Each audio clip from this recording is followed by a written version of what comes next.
I think we'll start with some meditation.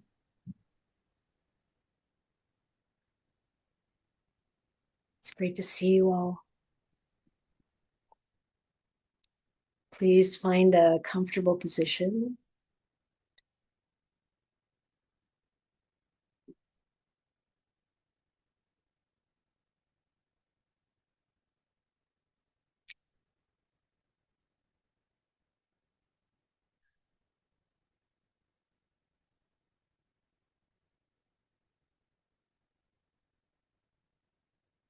And we'll meditate for about 20 minutes.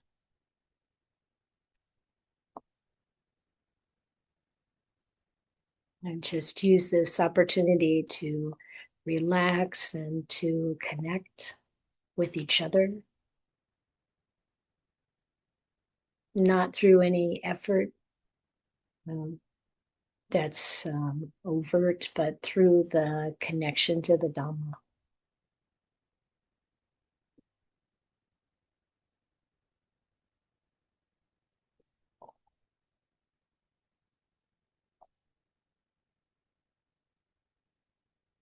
And we have a beautiful sutta to discuss today with 10 perceptions.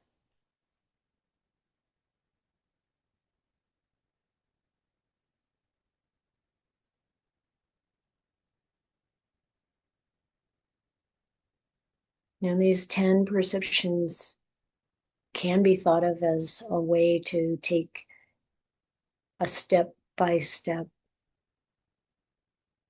progression towards realization of the true nature of reality.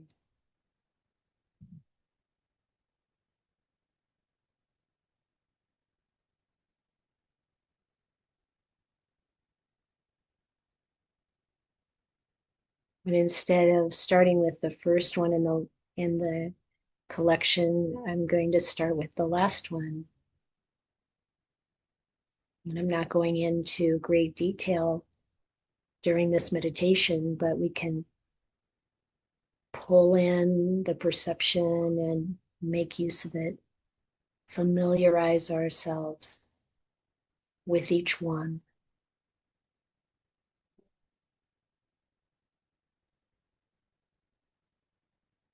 And starting with the last one, which is mindfulness of breathing. We set the environment, the context, the support, the approach.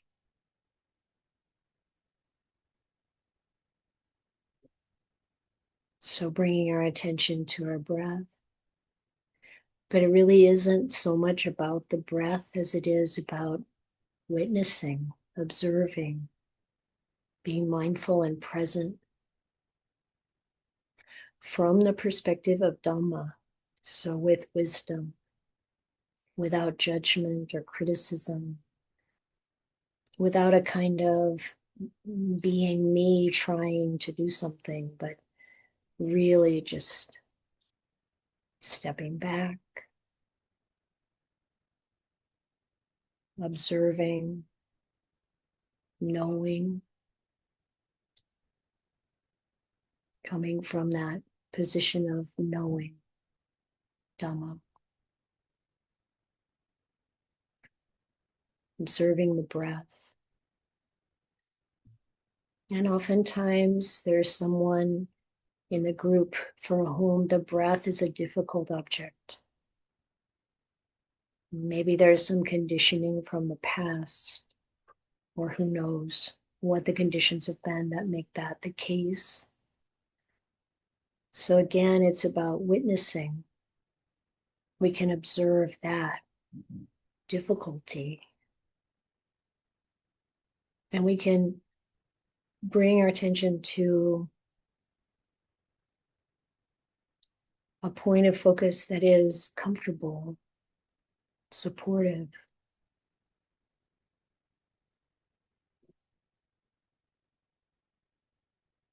If it is the breath, then noticing it coming in, going out.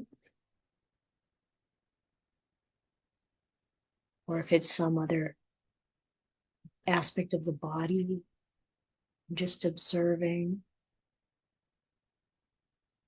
with kind attention, acceptance.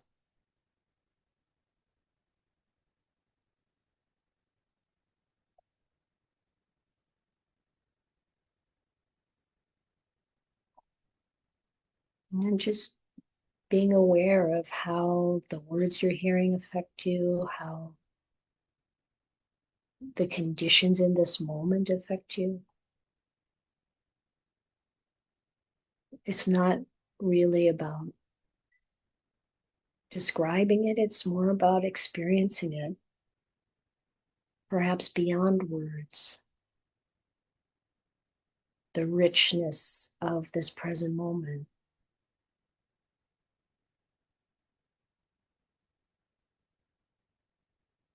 And within those instructions, the Buddha encourages us to be present with the whole body, observing, witnessing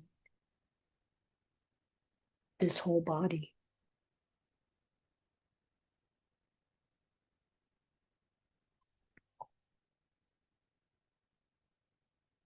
And then we can bring in the perception of impermanence.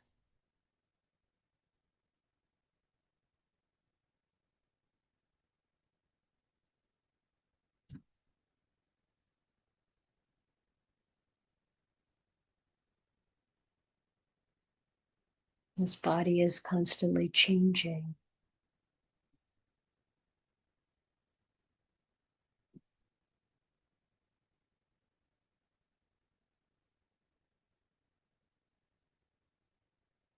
We know this through our experience of living with this body all this time.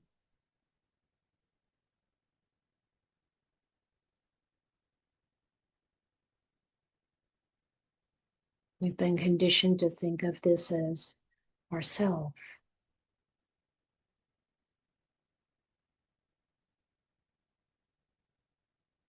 But actually, it's a changing process, or maybe a collection of many changing processes.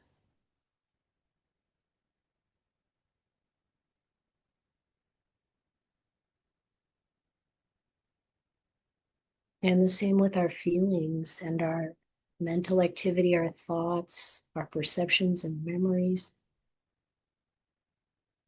and sense consciousness coming and going as our various senses are engaged. Sight, sound, taste, smell, touch, thought. These objects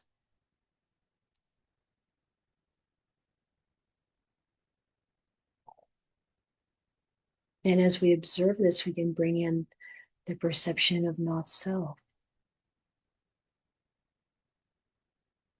recognizing that as we pay attention to this constant changing, we can reflect upon how we can't really be any of that, own any of that. It has its own life, in a sense, its own karma, its own process. Reflecting upon the body and how we identify with it and feel afraid if something's happening to it, or worried if something might happen to it. And yet there are things happening inside of it all the time that we have no idea about, certainly no control over. We put things into it, we don't even really know how it's going to work out. Is lunch going to digest okay or not? Is this medicine we're taking actually going to create some other kind of problem?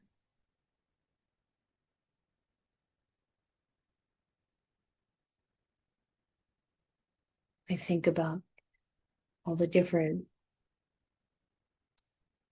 living creatures moving, growing, dying in the body. Like, it's been a long time ago, I think in high school, I learned about Louis Pasteur, and my recollection is he developed a microscope and he was the first one to see saliva under a microscope. And his words were, "There is a zoo in my mouth." High school was a long time ago. I hope I still remember that correctly. Again, I can't really trust memories, but maybe that's correct. There certainly is a zoo in our mouth. How can we call that me or mine? These various reflections can help bring our understanding around to what is really true.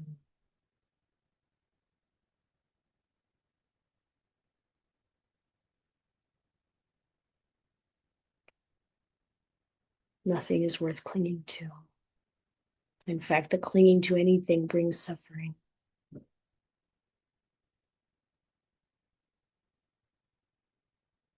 And then we can naturally bring in the perception of the unattractive.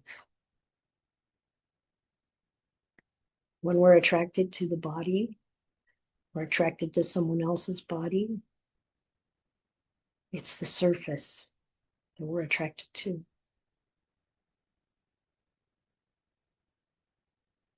And if you remove the surface and look inside, it's very hard to want to identify with anything in there.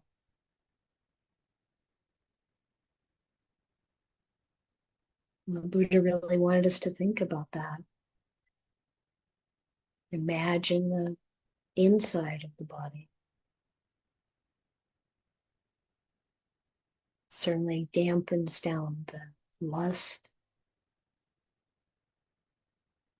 the sense of self, the ego, the pride in our body, the identification with our body.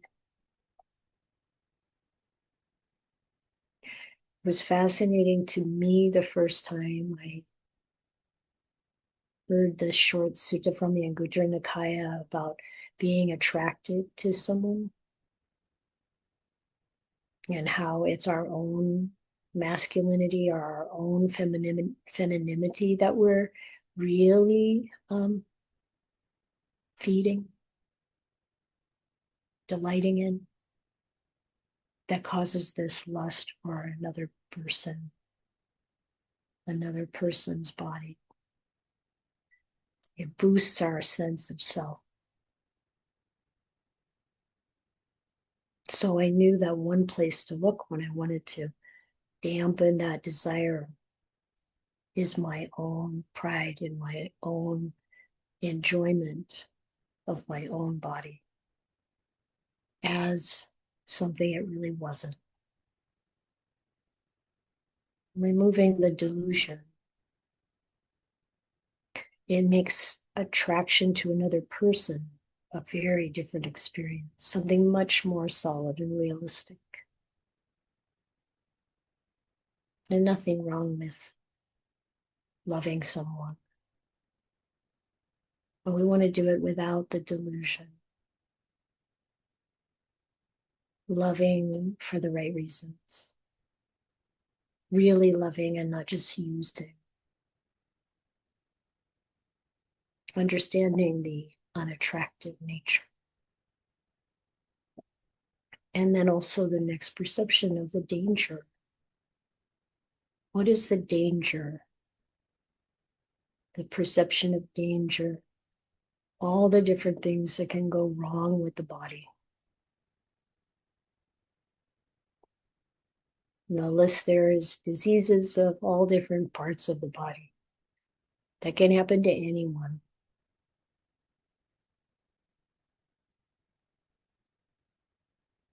You can get lung cancer without ever having smoked a cigarette. Surely we do things that can harm the body, make it more vulnerable. but it's vulnerable anyway, because it's its nature to experience sickness and aging and death.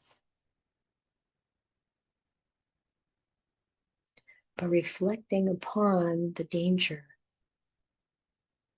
the drawback, this helps us to understand the truth. And instead of blaming others, blaming the world, blaming ourselves, we can see that this is the way things work. This is natural to get sick, to experience disease, and that it is possible to be a noble disciple, to view it, to observe it, to take that step back and be mindful and present, aware from the perspective of Dhamma, taking our stand in the Dhamma, instead of falling to being threatened by disease, observing any fears that arise, observing those natural feelings of not wanting it to be this way, being present with it, being understanding of ourselves, being compassionate, letting that aspect of our human nature arise. Using that witness position as our stand, our strength. And it's not like it takes years of practice. We can do this anytime. Stepping back, maybe stepping up.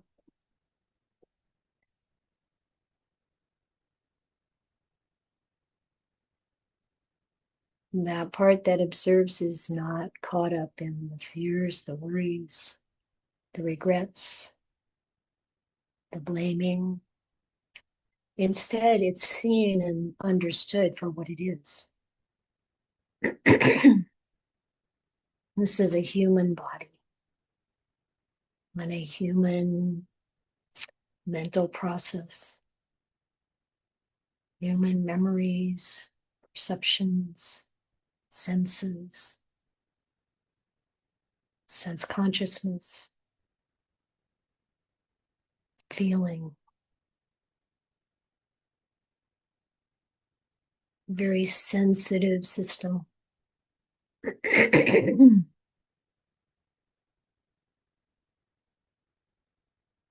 It's okay. We can be present with anything from that position.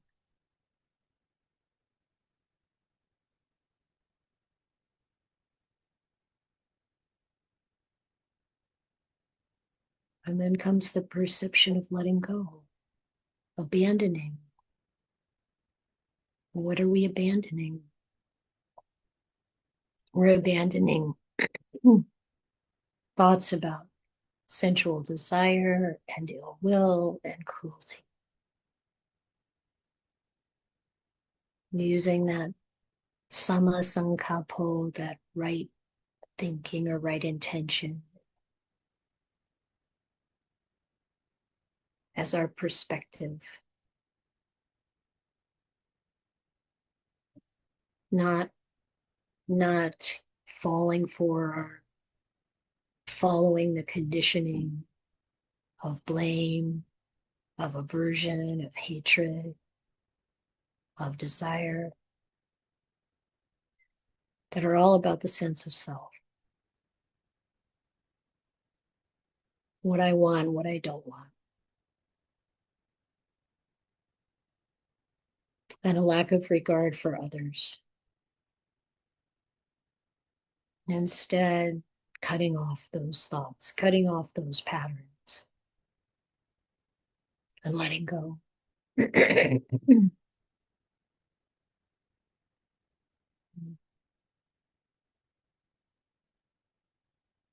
And what comes up instead? The perception, this is peaceful, this is sublime.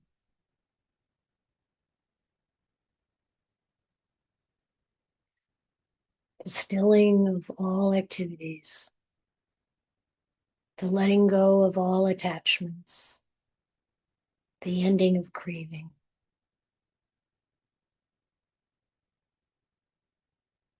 Dispassion, or fading away, viraga,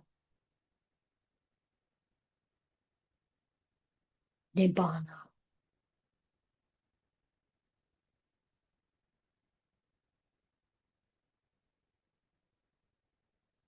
And that focus on viraga, the fading away of our clinging, the fading away of our interest.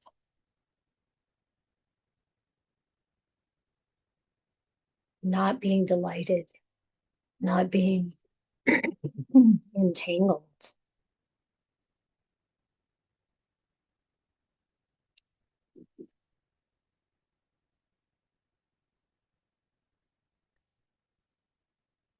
And the next step is the same kind of bliss and happiness. This is peaceful, this is sublime.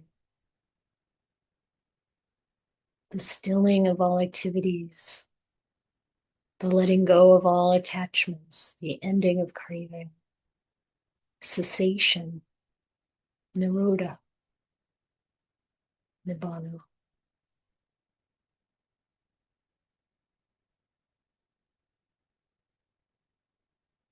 Cessation. It's not just that the conditions have changed and the painful thing is ended. It's that regardless of the conditions, it's the ending of attachment to them, the ending of suffering from them. Cessation.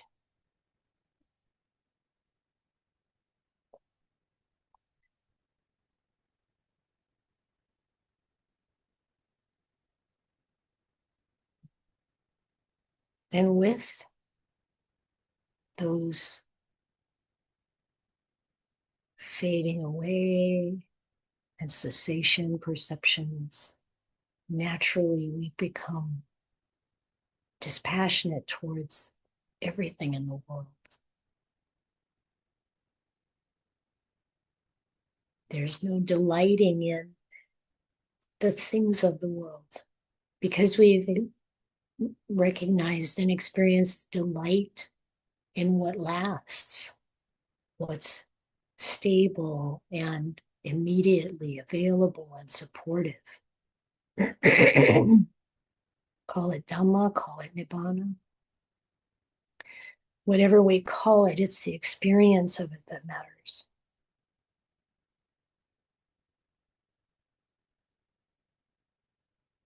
And we taste it, and we know it's real. And we do that with the simple action of witnessing, being present, reflecting upon these truths, this path, this way of observing and seeing and knowing.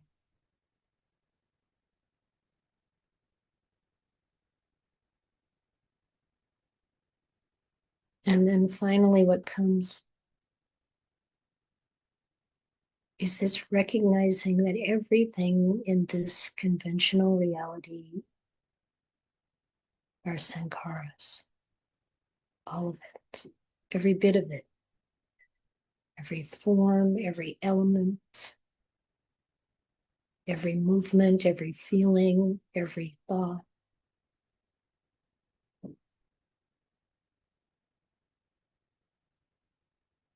Everything associated with the world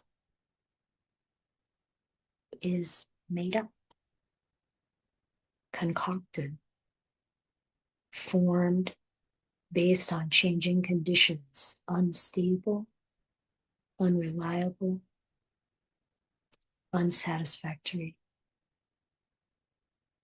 coming and going endlessly, exciting and drawing us in, disturbing, bringing us up, bringing us down. Step back and observe it, and it doesn't overpower us anymore. We can truly let it go.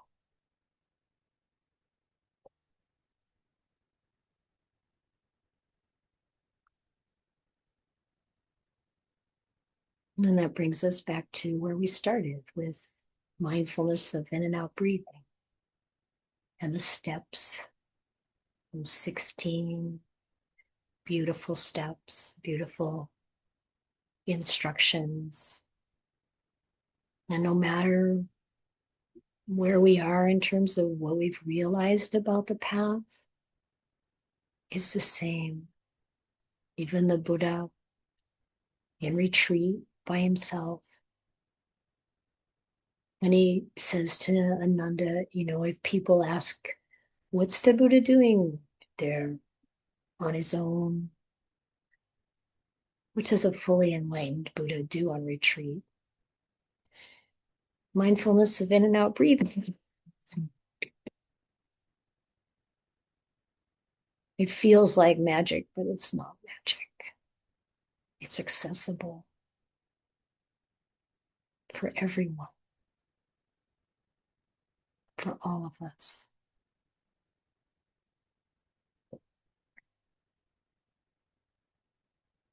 Now we'll draw the meditation to a close.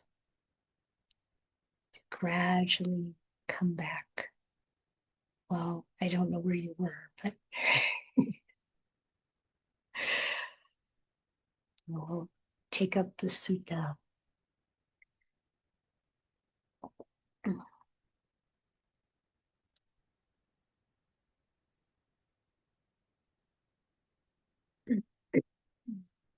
So I'm going to share the screen, and it's kind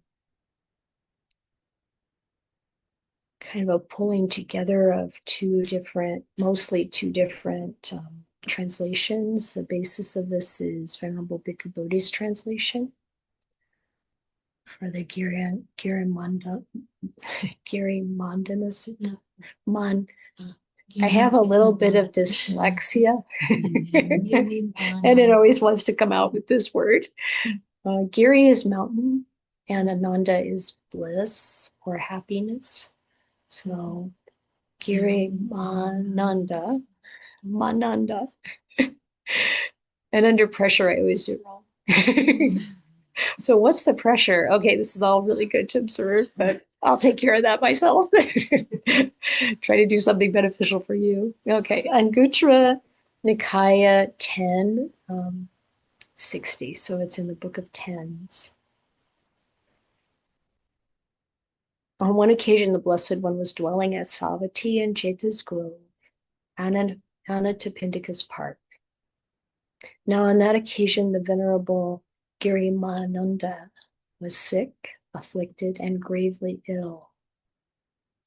Then the Venerable Ananda approached the Blessed One, bowed, sat down to one side, and said to him, Bhante, the Venerable Girimānanda is sick, afflicted, and gravely ill. It would be good if the Blessed One would visit him out of compassion. And I really like using the word compassion here rather than sympathy. It is anukampa. If Ananda, you visit the Bhikkhu Girimānanda.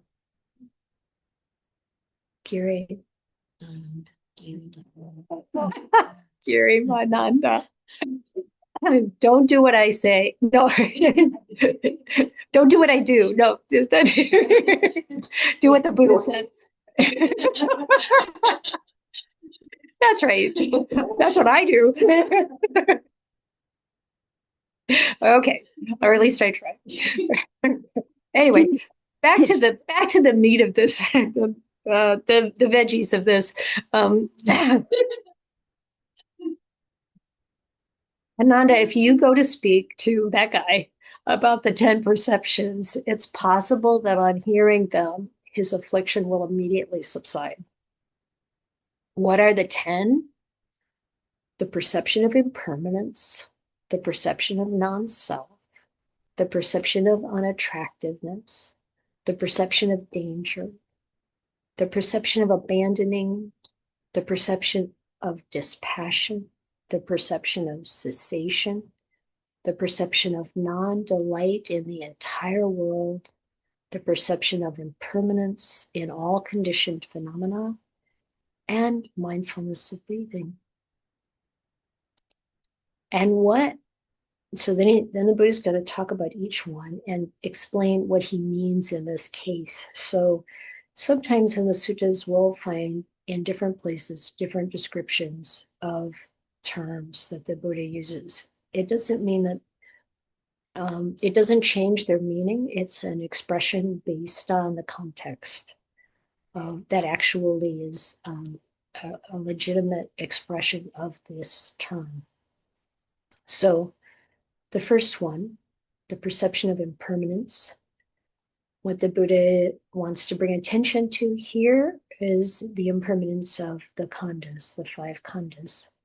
So he says, here, having gone to the forest, to the root of a tree, or to an empty hut, a mendicant reflects thus: form is impermanent, and the form we're usually looking at is the body.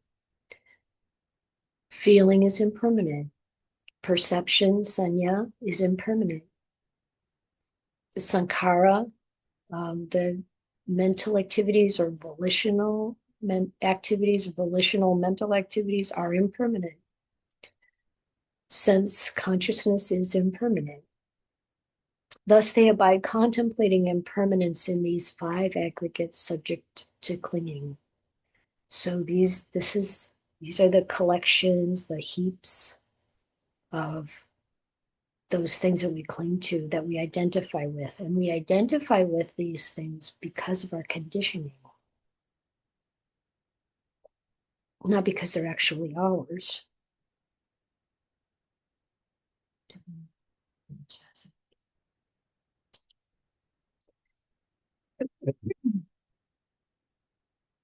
So the second one is this perception of non-self. Again, having gone to the forest, Bhikkhu Bodhi likes to say to the foot of the tree. I kind of like the root of the tree, but whatever, you get the idea. You're sitting under a tree. Or you're in an empty hut. And we've been doing a lot of that these days, and we love having empty huts here. It's really calming and beautiful, and the roots of so many amazing trees, some of which are right behind me here. These beautiful huge redwood trees and other trees, madrones, tan oak, live oak, black oak, maple. What else we got? Alder, doesn't matter. Whatever retreat you've got, whatever tree you've got, whatever quiet place you've got. Here, the Buddha is going to talk about the sense bases. The eye is not self. Forms or sights are not self. The ear, sounds are not self. The nose, smells or odors are not self. The tongue and all the tastes are not self. The body is not self. The tactile objects that it can feel are not self. The mind is not self. Mental phenomena, think about it. Oh, those thoughts are not self. Ideas, thoughts, reflections, imaginings, all of those things that come through the mind, they're not self. Thus, the practitioner abides contemplating not self in these 6 internal and external sense bases. This is called the perception of not self. And the next one, and what Ananda, is the perception of unattractiveness. Well, here a mendicant reviews this very body, upward from the soles of the feet and downward from the tips of the hairs, enclosed in skin, as full of many kinds of impurities, many unattractive things. So starting at the bottom of your feet. He starts here at the top of the head. There in this body, hair of the head, there's hair of the head, hair of the body, nails, teeth, and skin. That's the whole surface. Everything that we look at, that we become attracted to, that we look in the mirror, attracted or repelled, whatever experiences, it's identification. That's the thing. We like it, we don't like it. I don't know if you've ever had the experience. One time when I was young and I was standing in line to go into a place where there was a party going on, and this man turned and looked me up and down and then turned away. Obviously didn't like what he saw. The whole thing is so ugly. Identification and how we feel about this body. If we look under the surface at the flesh, the sinews, the bones, the bone marrow, the kidneys, the heart, the liver, there's pleura, that's membrane. That's specifically, I think, the membrane around the lungs, but it's membrane, sometimes translated as diaphragm, spleen, lungs, intestines, the mesentery, that's literal intestine string. Oh, so weird. Stomach, the contents, that's usually translated as the contents of the stomach. So undigested food, excrement, feces, bile, phlegm, pus, blood, sweat, fat, tears, grease, saliva, snot, fluid of the joints or synovial fluid, and urine. How attractive is that? You live with someone for 40 or 50 years, or maybe 65 years. You start to get acquainted with all of that stuff coming out of the body. You know, this is how it is. And abiding in this perception, you're contemplating the unattractiveness of the body. This is the perception of the unattractive.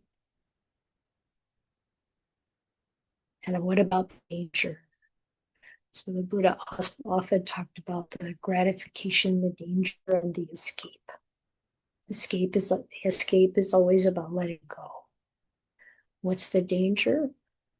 Well, he says, having gone to the forest, to the foot of a tree, to an empty hut, the mendicant reflects, this body is the source of much pain. And the word in Pali is bahudukkha, bahudukkha, abundant. The bahu is abundant, lots of it, many kinds of dukkha and danger. For all sorts of afflictions arise in the body. The diseases of eye, inner ear, nose, tongue, the whole body, the head, the outer ear, the mouth, the teeth.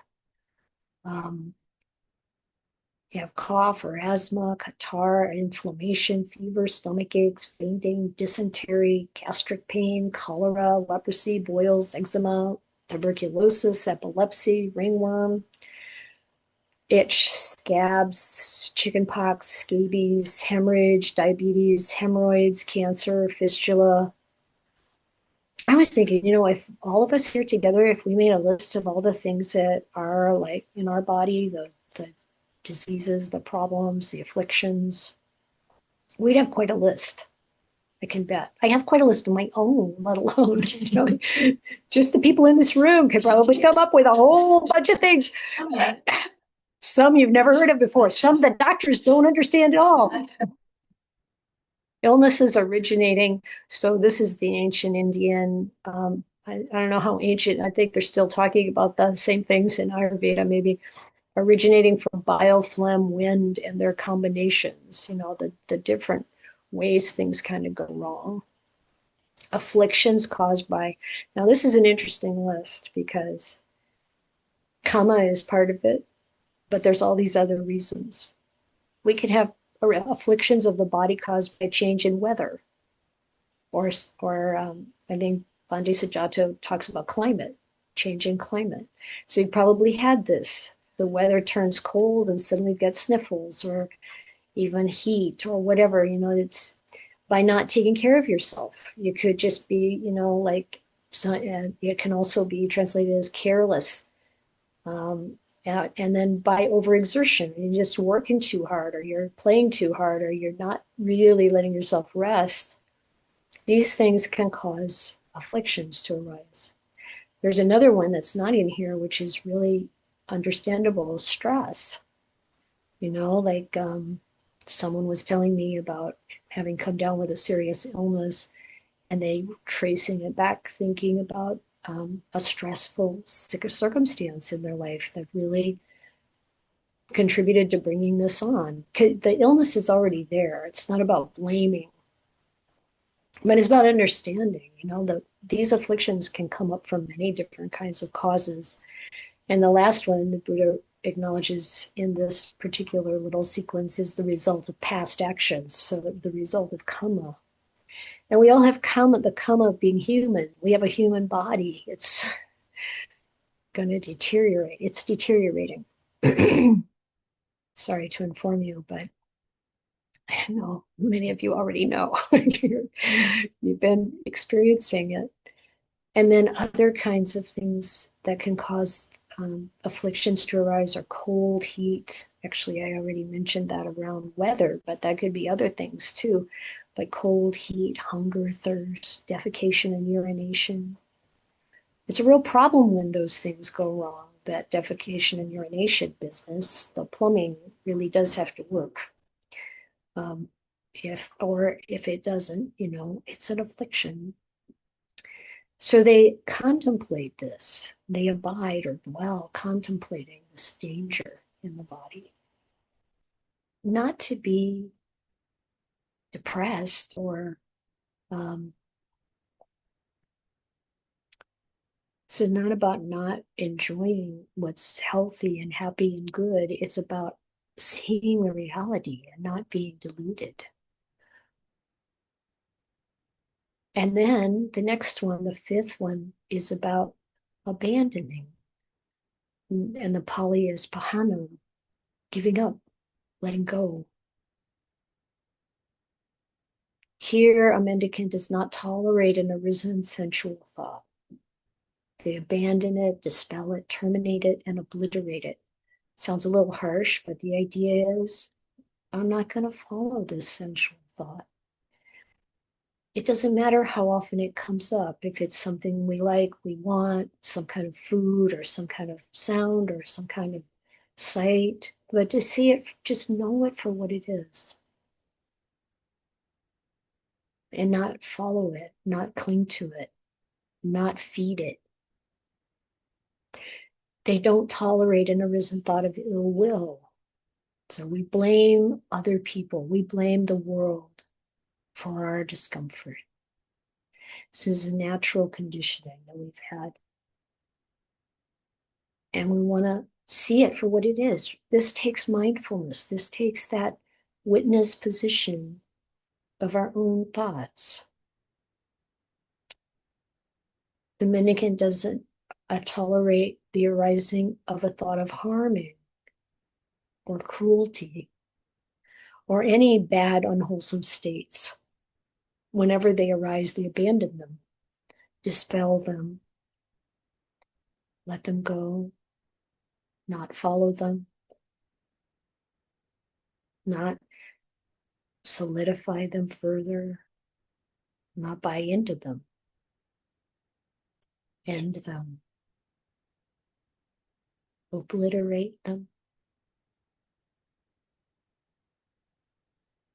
And with these practices, then we start to experience dispassion and we reflect upon dispassion.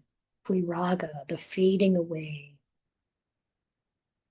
Here, having gone to the forest, to the root of a tree, to an empty hut, or the mendicant reflects, this is peaceful, this is sublime.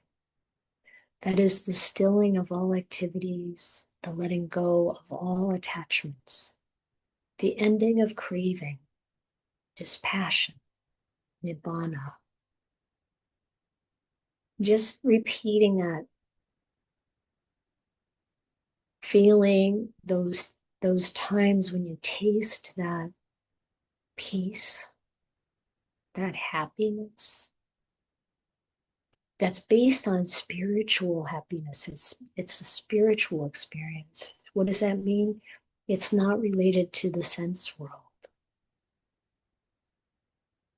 And you get the experience that this peace and happiness that is not related to the senses is so much more refined, available.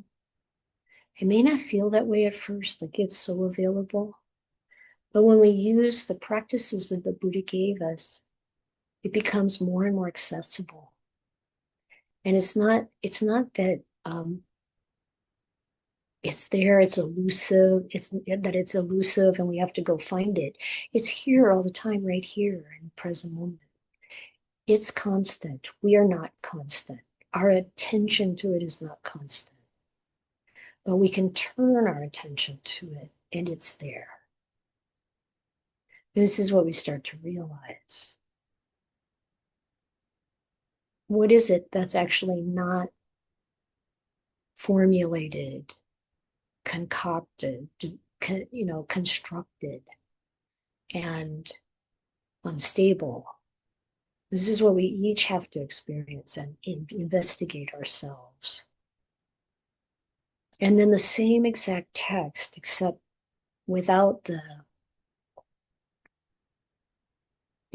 substituting nirodha for viraga. Usually in the suttas, this paragraph is found, or this statement is found with both viraga and nirodha. But here they're made separately, so we can reflect on each of them separately. So having gone to the forest, to the root of a tree, to an empty hut, a mendicant reflects thus: this is peaceful, this is sublime. That is the stilling of all activities, the letting go of all attachments, the ending of craving, cessation, nibbana. This is called the perception of cessation. And I'm going to point out again, it's not just about the arising and ceasing of phenomena. So we see that a lot in the suttas. In that same kind of context where you'll see the Buddha talking about the gratification, the danger, and the escape, it's usually preceded by recognizing the arising and ceasing of phenomena. The rising and ceasing, understanding, recognizing the arising and ceasing of phenomena, of all conditioned things. This is, the gateway, the opening to not self, to recognizing the impermanence, the dukkha, and the not self, related to all those things. But here, cessation is something more. It's really the cessation of our entanglement, the cessation of our attachment, the cessation of our identification with these things, the cessation of our suffering. But the conditions haven't changed. Now we can feel our suffering go away when the danger goes away, or it seems to have gone away. The cancer goes into remission, or maybe something that even feels more tangible, like the argument that we've had with our partner has resolved, and we've forgiven each other and we love each other. It can feel like the danger is gone. It's ceased. But this is about the cessation of our attachment, regardless of whether the situation has changed or not, regardless of whether it's changed in the direction we don't want it to go. That we're really established in non-clinging, in not depending upon the changing conditions of this world to be going the way we want them to go. Because we all know, really, when it comes down to it, that that's not going to bring us peace and happiness. Not really. It's the cessation of our clinging, of our constant judging, likes and dislikes, of our fears. It's not like we don't fear anymore. It's like we don't care about the fear. Fear is going to come and go. So what? We don't have to identify with that. It's just conditioning as more of these sankharas. And this next number 9 is about the sankharas, the perception of impermanence in all conditioned phenomena, all the sankharas. Here, a mendicant is repelled, humiliated, and disgusted. And the translation, Bhante Sujato, is horrified, repelled, and disgusted. And I'm thinking to myself, is that how I relate to the sankharas? I mentioned that this morning, and Ayya Chitananda is like, yeah, it is horrifying. It's humiliating. And I'm like, well, I don't think I really relate to it that way. It feels so aversive or something to me. But she's like, no, you can remember a time when you felt humiliated by something that you had done. And you still feel that way. But it's like a I don't know, letting go. You recognize it and you don't want it. But for me, the best for when I reflect on this, and I really encourage you, it's like, don't just pick up the language that is being used in the suttas or the language that different teachers use or whatever without reflecting. What is the language that says it for you? Can you get the experience of this? This is what we all need to experience, these perceptions, experience the reality of it. For me, it's sick and tired. That was a phrase that was used in my conditioning, sort of back home. I'm sick and tired of this. Sick and tired. Today, Alex said, are you sick and tired of being sick and tired? I was like, yeah. So for me, it's sick and tired. Just sick and tired of the sankharas, the ones that are attractive and seem so exciting. So eventually you're sick and tired of the exciting. It's like, ugh. But it's not aversion. When we go through those stages of awakening, the fetters that fall away with stream entry, and then the attenuation of greed and hatred, desire and aversion. And then with non-returning, the complete letting go of greed and hatred. And it's like, how does that happen? Well, first of all, a lot of it is associated with that 5th perception of really reflecting on letting go of those thoughts of sensual desire, ill will, and cruelty or aversion, hatred. But when we're reflecting on the true nature of conventional reality as all these sankharas that are unreliable, not to be clung to, when we let go of the longing and of the aversion towards all of it. And yet it's like, yeah, I don't want that. I'm sick and tired of that. But we're at peace. There's that, this is peaceful, this is sublime. This is the perception of impermanence in all conditioned phenomena. And the 10th one is mindfulness of breathing, which most of you probably know already without even reading, but it's so beautiful. And as it's so interesting that this is what the faith follower, the Dhamma follower, you know, those who, all of us, as we step on the path, as we pick up the teaching of the Buddha, the stream enterer, the once returner, the non-returner, the arahant. This is the practice for everybody. Here, a mendicant, having gone to the forest, to the foot of a tree, to an empty hut, sits down, having folded their legs crosswise and straightened their body and established mindfulness in front of them, right here, right now, present, just mindful. They breathe in and mindful. They breathe out. And breathing in long, they know I breathe in long. Breathing out long, they know I breathe out long. And breathing in short, they know I breathe in short or shallow or softly. And I breathe out short. No, I breathe out short.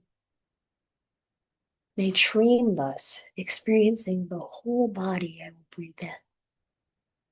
They train thus, experiencing the whole body, I will breathe out.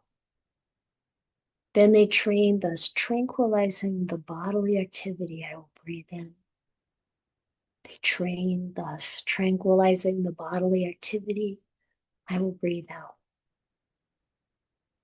They train thus, experiencing rapture, piti, I'll breathe in. They train thus, experiencing rapture, I will breathe out. They train thus, experiencing happiness, bliss, sukha, I'll breathe in. They train thus, experiencing happiness, I will breathe out. They train thus, experiencing the mental activity, turning towards the citta sankhara, I will breathe in. They train thus, experiencing the mental activity, I will breathe out. They train thus, tranquilizing the mental activity, I will breathe in. They train thus, tranquilizing the mental activity, I will breathe out. They train thus, experiencing the mind, the citta, I will breathe in. They train thus, experiencing the mind, I will breathe out. They train thus, gladdening the mind, I will breathe in. They train thus, gladdening the mind, I will breathe out. They train thus, immersing or concentrating the mind, I will breathe in. They train thus, immersing the mind, I will breathe out. They train thus, freeing or releasing or liberating the mind, I will breathe in. They train thus, freeing or releasing or liberating the mind, I will breathe out. They train thus, contemplating impermanence, as we've been doing, anicca, I will breathe in. They train thus, contemplating impermanence, I will breathe out. They train thus, contemplating fading away, as we've been doing, viraga, I will breathe in. They train thus, contemplating fading away, I will breathe out. They train thus, contemplating cessation, nirodha, I will breathe in. They train thus, contemplating cessation, I will breathe out. They train thus, contemplating relinquishment, says letting go, patinisago. I will breathe in. They train us contemplating relinquishment, contemplating letting go. I will breathe out. This is called mindfulness of breathing. If Ananda, you visit the Bhikkhu Girimānanda and speak to him about these 10 perceptions, it is possible that on hearing about them, he will immediately recover from his affliction. Then, when the Venerable Ananda had learned these 10 perceptions from the Blessed One, which he was lightning fast at, by the way, he had like a photographic, or I don't know if you call that photographic, it's a audiographic memory. He went to the Venerable Girimānanda, and I'm sure he pronounced his name correctly, and spoke to him about them. And when the Venerable Girimānanda heard about these 10 perceptions, his affliction immediately subsided. And the Venerable Girimānanda recovered from that affliction, and that is how he was cured of his affliction.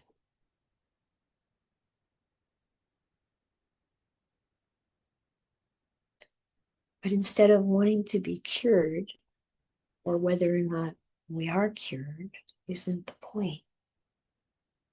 The point is that we realize the Dhamma. And then, because there's really no cure for birth, it leads to dying. And we can get through the episodes, and it's good to get through the episodes. It's good that he was cured, because then maybe he could use the rest of his life more easily for awakening. And it's not that we don't have any interest in the world. It's that we are still interested in loving and supporting the good and helping each other and, developing those Brahma Viharas and having the compassion and kindness and equanimity. It's an uplifted, stable way to be, even in this world that's constantly changing and full of this distress. We can be right there with distress and not be distressed. We can have really bad news and feel all the feelings that naturally arise from it and not really be distressed. We can walk through, as we've seen with so many practitioners, so many challenges. And of course, there's all kinds of feeling that comes, but we don't trust feeling. Feeling comes and goes. It's a sankhara. We're not averse to it either. It's just how it is. It's okay. So I feel like these 10 perceptions are a beautiful practice, especially the way the Buddha leads us step by step. It's so beautiful. And to really take in what they mean, to really practice with and reflect upon these things so that we can truly recognize the conventional world as this constant changing collection of processes that we don't want to identify with anymore. And we see this about our own personal conditioning, our social and cultural conditioning. We can recognize it in the behaviors that are so destructive that we see happening in the world. And we can recognize it in ourselves and not buy into it anymore. And you can see that in these perceptions, the Buddha just leads us right up. So in the first 4, where we have, the first 4 of impermanence. So these are really the vipallasa, the 4 ways that we are deluded by the world. We think something's permanent when it's not permanent. We think something's self when it's not self. We think something's attractive when it's not attractive. We think something's pleasurable when actually it's dangerous, painful. So the four vipalasas are the first four of these perceptions. And I know that was pointed out also by Bhikkhu Anālayo in the book. And the fifth one, the abandoning, comes naturally when we see these four. And that abandoning of specifically of wrong thinking, of wrong intention. And when we really take that, it's the second factor of the Noble Eightfold Path. When we really take that in and cultivate it, then our intention, which is always present with everything that we're saying, doing, thinking, that is without those negative, unwholesome, deluded kinds of thoughts of self-centeredness, of desire for oneself, having sensual experience, and the desire for getting rid of through ill will and cruelty. So this is right there with the fundamental roots of dukkha that we see in the second noble truth. And then the next four are this pointing at nibbana. So those ones we're dealing with this conventional reality and all of our conditioning around it in those first five, and then we point in towards what's peaceful and sublime, the fading away, the letting go, the turning away from this attachment we have to things that just bring a lot of suffering. And when I say just, it's not like there's not enjoyable experience in life. There is. That's what gets us sucked in. That's what keeps us coming back for more, another plate of suffering, please. It's like, no, I'm done with the smorgasbord, this is it, and to recognize how much more beautiful that is, how the qualities we really admire in the people we respect are not coming from the sankharas. It's not about fighting for my rights. It's the people who are actually peaceful and generous and selfless that we remember, that are remembered. As human beings, we know the difference. We don't even have to have association with the Buddha Dhamma. It's in reality. It's there for everyone, every religion, every being, every human being. It's available. And when we really see through those number 8 and 9, those reflections on really seeing the nature of conventional reality. And I keep pointing at Ajahn Gunha's teachings, Ajahn Sumedho's teachings, anyone's teachings that help us to really reflect on the sankharas, and what that means. That sankharas are all conditioned things. Those lines in our chanting and repeatedly in the suttas, all conditioned things are impermanent. All dhammas are not so. We have to come to know that directly for ourselves. Can't just believe. It just doesn't work. We can believe initially if you want to, no pressure, because that is not the way that this works. And reflecting on, am I picking this up just because I believe what this person says or what the Buddha said? And then stepping back and exploring for yourself and see if you really get it, if we really know it directly. This is what we need to do. And we've got plenty of material all around us all the time. Disease, death, And we see plenty of bad behavior. We don't have to do it ourselves. We can learn vicariously. We don't have to try everything. Recognizing the suffering that comes from ego. What is it that drives someone to pick up a position where they're engaging in cruelty day after day? What's really behind that? Ask yourself.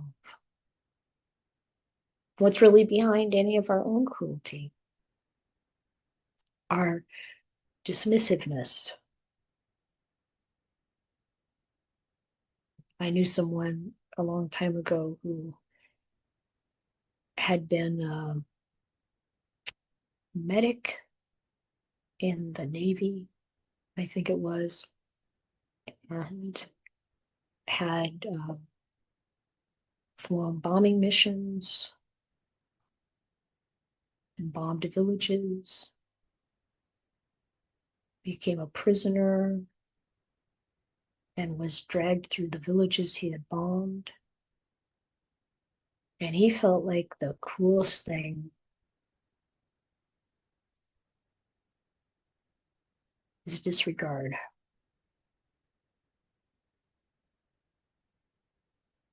Because he didn't have regard for the people that he had bombed until that happened, till he had to see it all and live in the prison camp. And I asked, how did they treat you? He said, pretty well, given what I had done.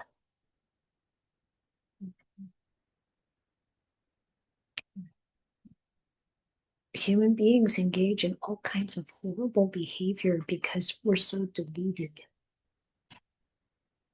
And every one of you, all of us, we have the chance to be different.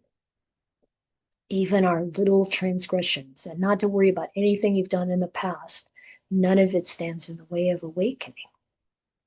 And to awaken is not, it's not a self that gets awakened. It's not your ego that wakes up. It's not your personality that gets perfected. It's really taking a stand in the Dhamma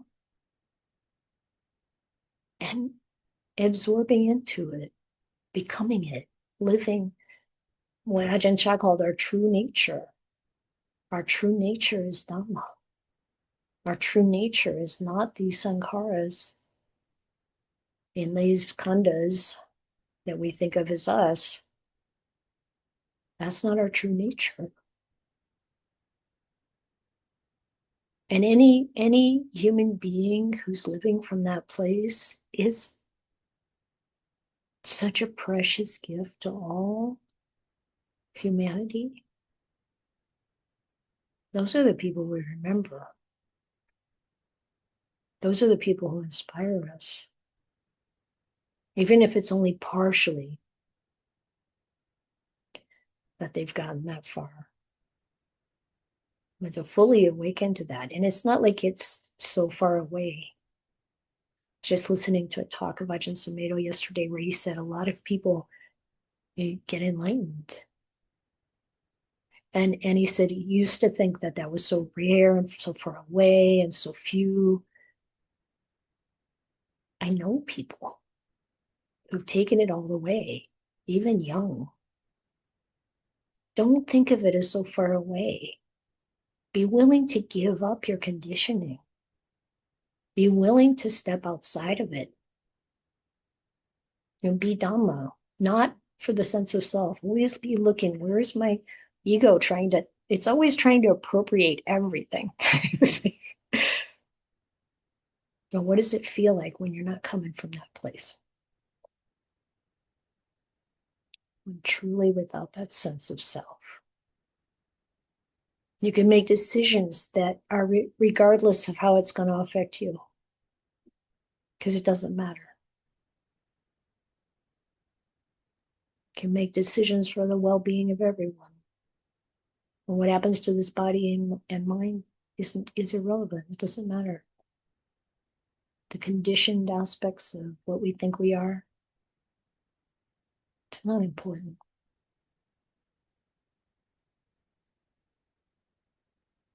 We are going to die. Let's make it good. Not that it has to be a good death. You don't know what's going to happen in the end. You know, maybe you can't breathe and your body just freaks out. Who cares? That's not what's important. It's the basis of Dhamma that we live from. That's what's going to carry us. Not me personally, not us personally. This is so kind of like trippy to wrap your head around, but that's what we're asked to do, encouraged to do by the Buddha. And you can do it.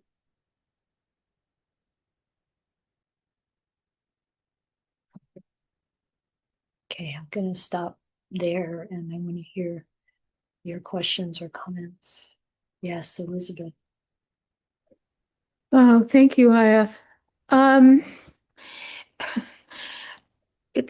I feel a little silly talking about this because it's exactly what you're saying.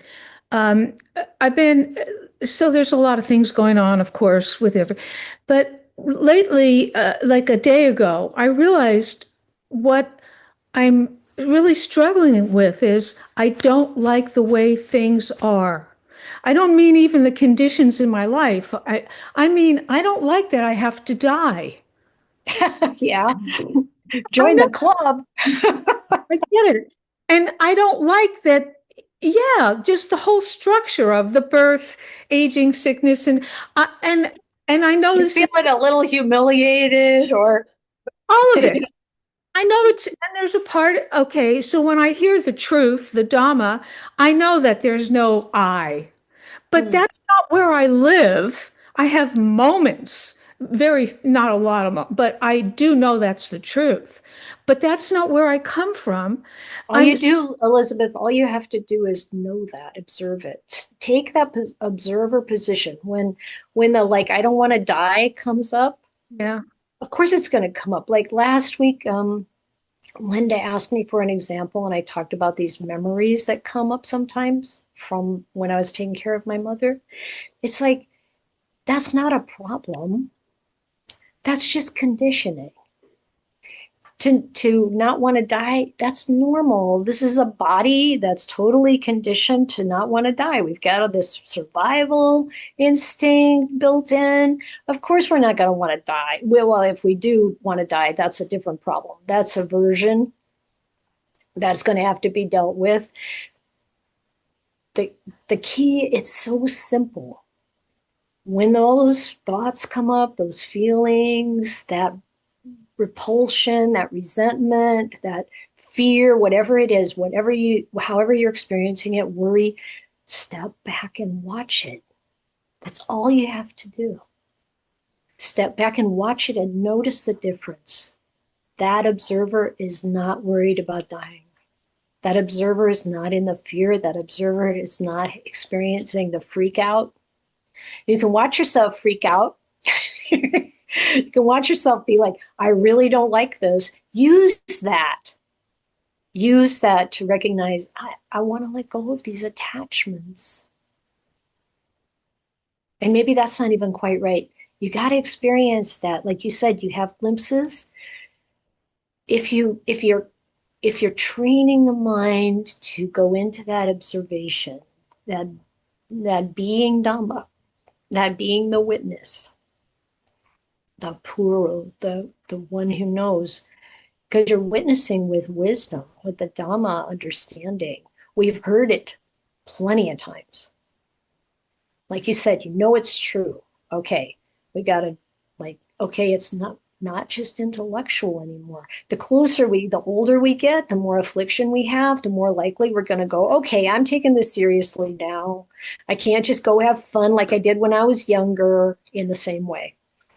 And the people who are still trying to do that, and witnessing somebody I know, have known for a long time, they really want to try to stave off the idea that they're getting closer to death. They're getting closer to Alzheimer's. They're getting closer to, you know, really having to face the karma, face the music.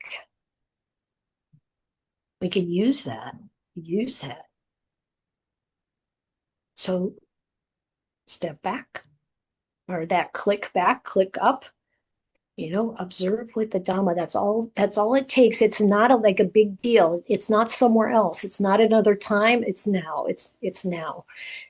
You take that step, that shift in perception, and how does it feel? What's it like? Use that like it's like this.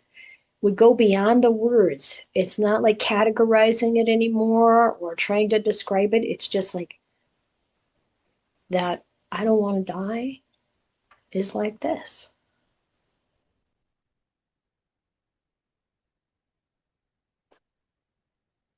Thank you. I guess I just want to say, so along with it is the doubt, of course, of the stepping back. Sometimes I feel like I'm abandoning myself. I know this gets like kind of convoluted because, You're but thinking too much. Stop thinking.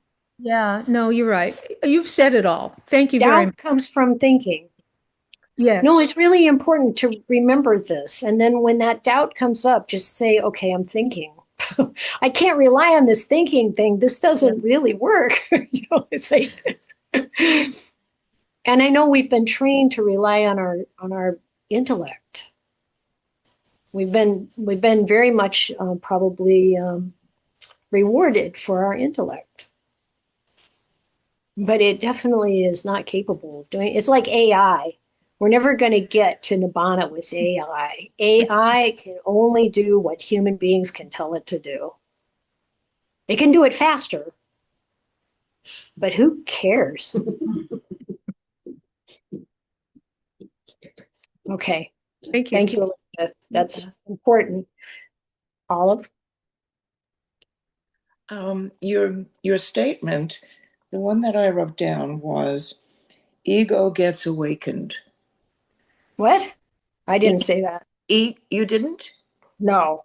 Ego does not get awakened. You got to get the not in there. It's not the ego that gets awakened. The ego is so full of itself.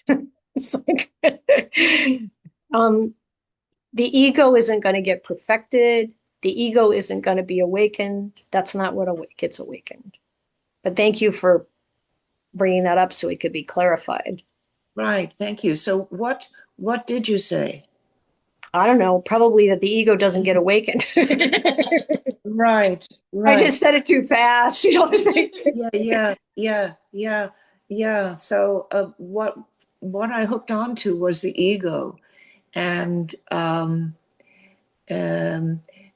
so my question is, I'm aware of my cravings, and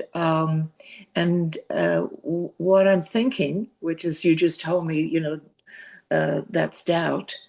I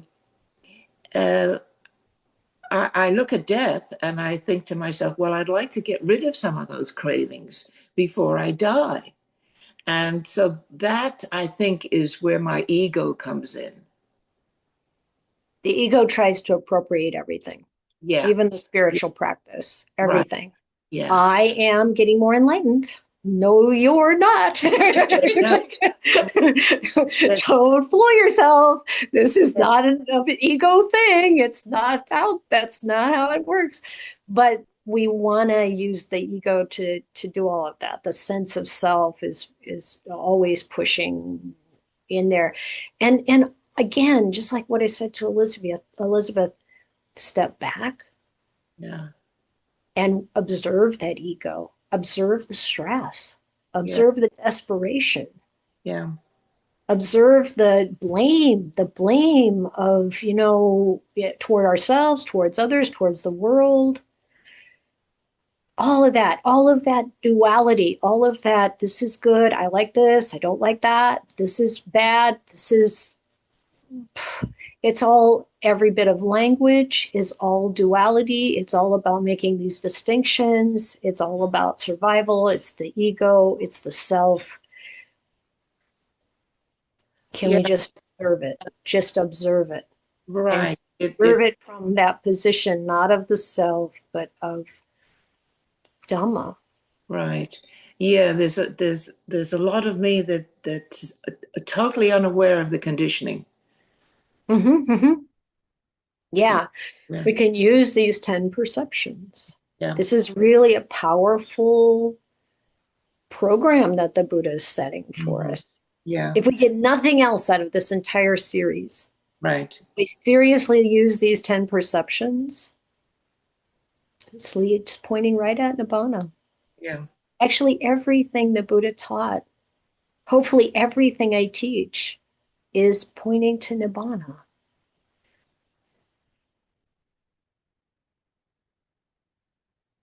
Thank you all. Thank you. Jane? Hi. Um, yeah, thank you so much. I wanted to add something. I've been listening to a lot of Ajahn Sumedho Mhm. and early years, and please excuse if you hear anything in here. I'm in a Staples, but um, so for the past 3 days, uh, I had a pretty, you know, good 3 days. I mean, not good or bad, but just I felt very centered. And then, as can happen to me, I got triggered by something with someone in my life, and I have like all last night and this morning, I felt so knotted up because and suddenly today I remembered something Ajahn Sumedho was talking about. Um, when the first few years he was at Wapapong, he really stood out, because he was tall and he Mhm. was an American and he didn't look like everyone else, and people kind of, it was kind of like a novelty. And he was treated, even though, because it was Ajahn Chah, he wasn't, he still had to do everything everyone else did, but he felt like really liked, in this way, sort of a little special. And then another, I don't know if it was an American or a European, but someone showed up. Um, I don't know if it was for a little while, temporary or permanent, but he he he described how he started feeling so much jealousy, like he was Oh, like so jealous yeah. that now they liked him more than me, and before, I stood out. And then he just couldn't work with this jealousy until one day he realized, he contemplated, is it the jealousy that's that I'm suffering from? And he really thought about it and thought, no, it's not the jealousy at all that I'm suffering from. It's wanting to get rid of the jealousy. And Uh-huh. and then he was just like, okay, there is jealousy. Yes. Okay, Yes, no that's big right. deal. So I just started saying to myself this morning, finally, I'm like, okay, what am I wanting to get rid of or wanting to be some? And it was two things. I was wanting to get rid of my fear about something, and also I was wanting to get rid of my desire to control Mhm. something. So I just thought, okay, is it the control that I'm suffering from? No, it's the desire to get rid of that feeling. Is it the fear? No, it's the desire to get rid of the fear. So I just said out loud, just followed him word for word. I said out loud to myself, there is fear Mhm. here. There Mhm. is a desire to control here. And then it kind of just, I started, the knot inside of me went away. And then just lastly, because he also was talking about how desire itself, in the Four Noble Truths, desire is not what causes suffering, the Buddha said. It is attachment Yeah. to desire, which means wanting to get rid of it or stuff. Yeah, anyway. Thank you so much for letting me share that. I appreciate it. Yeah, I appreciate that so much, Jane, because it's exactly what we're talking about. The shift you made there is to witnessing it. You know, it's like this to feel this fear. It's like this. It's like this to want to control what's happening. It's like this. As soon as we make that shift, we're in a different space. We're recognizing the reality of things. That part of us, that mental state, that Dhamma, that knowing, that is not caught up in the fear or the desire to control or jealousy or hatred or aversion or, you know, anything about politics or anything about family or anything about anything in this world. Thank you for that very beautiful, concrete example. Yeah.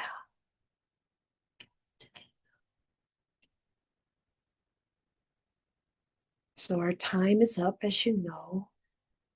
Thank you all very much for your practice. I know that you're super serious, or you wouldn't be coming to these programs. It's like, who wants to talk about aging, sickness, and death ad nauseum? Yes, we do. We want to be done with this thing. So thank you very much for that, because, you know, I know that you've experienced the joy that comes from stepping back, from seeing it for what it really is, and that we aren't these bodies that are going to die. You know, I had this birthday. What are we celebrating? The age of the body? I was like, okay, it's 72. Well, you know, another year closer to death and another year closer to more physical affliction. Okay. Yeah, if it's going to get me enlightened, bring it on. That's the stand to take. Thank you, everyone. Thank you for your friendship with each other, too. Keep supporting each other, because it's easy to forget what we're doing. And it's so valuable to have friends to help us remember. Okay, everyone, have a wonderful week, wonderful practice week. And I look forward to seeing you next time.